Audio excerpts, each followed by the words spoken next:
আজ আমি বানাবো নিরামিষ পটলের দোলমা।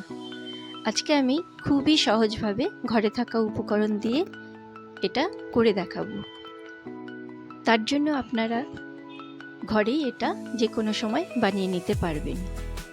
আমি এর জন্য সাদা পটল নিয়ে নিয়েছি। প্রথমে পটলগুলোকে পরিষ্কার করে ধুয়ে মুছে নিয়েছি, যাতে পটলের গায়ে একটুও জল লেগে না থাকে। এরপর পটলের গাটা চেঁচে পরিষ্কার করে নিচ্ছি। আমি সাদা পটল নিয়েছি কারণ সাদা পটল দিয়ে করলে পরে অনেক সফট হবে। এবার পটলের দুটো মাথা থেকে অল্প অল্প করে কেটে ফেলে দিচ্ছি।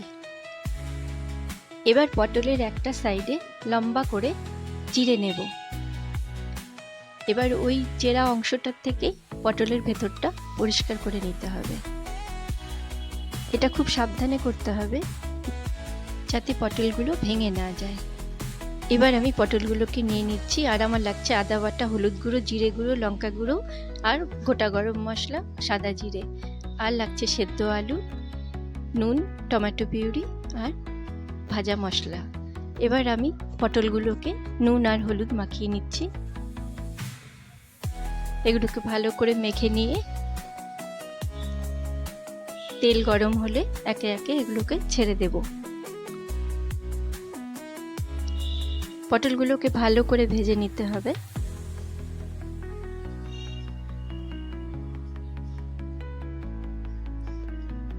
ভালো করে পটলগুলো ভেজে নিয়ে আমি একটা প্লেটে নামিয়ে নিচ্ছি।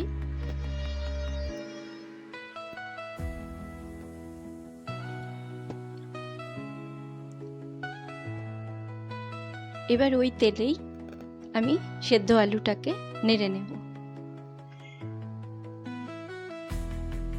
আলুতে অল্প নুন আর হলুদ দিয়ে দিলাম।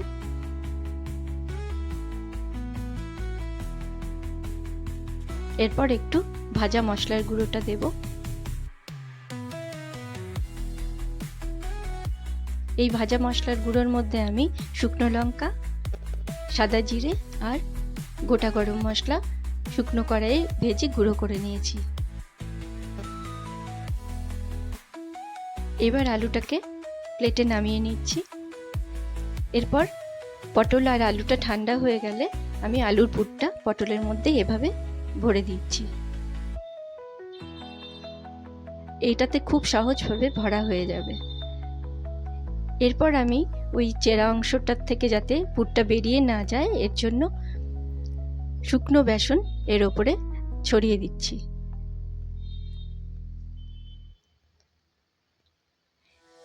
এরপর তেলের মধ্যে ওই দিকটা একটু ভেজে নেব, তাহলে দেখবেন ঝোলে দেওয়ার পরেও পুরটা একটু বেরিয়ে যাবে না।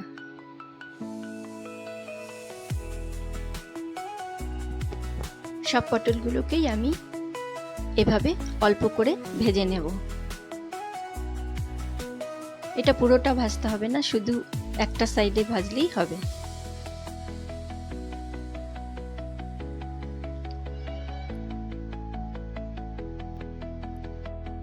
এবার ওই তেলেই গোটা গরম মশলা, সাদা জিরে আর তেজপাতা ফোড়ন দিয়ে দিচ্ছি। একটু ভাজা হয়ে গেলে টমেটো পিউরিটা দিয়ে দেব।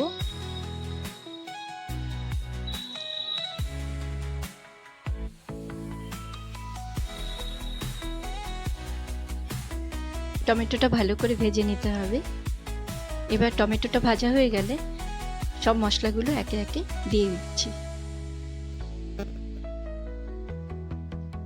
অল্প জল দিলাম, আবারও একটু কষিয়ে নেব।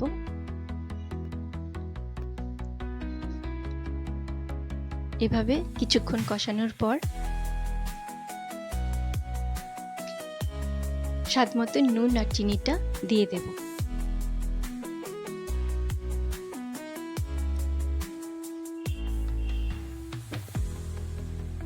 এবার একটু জল দিয়ে পটলগুলোকে একে একে ছেড়ে দেব।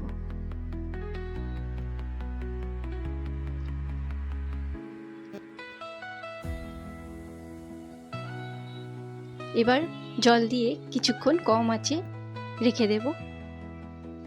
5 মিনিটের মতন রেখে দিলেই হবে। জলটা শুকিয়ে এলে ভাজা মশলার গুঁড়োটা ছড়িয়ে দিয়ে নামিয়ে নিলেই আমাদের পটলের দোলমা রেডি। এটা ভীষণই সুস্বাদু হয় খেতে।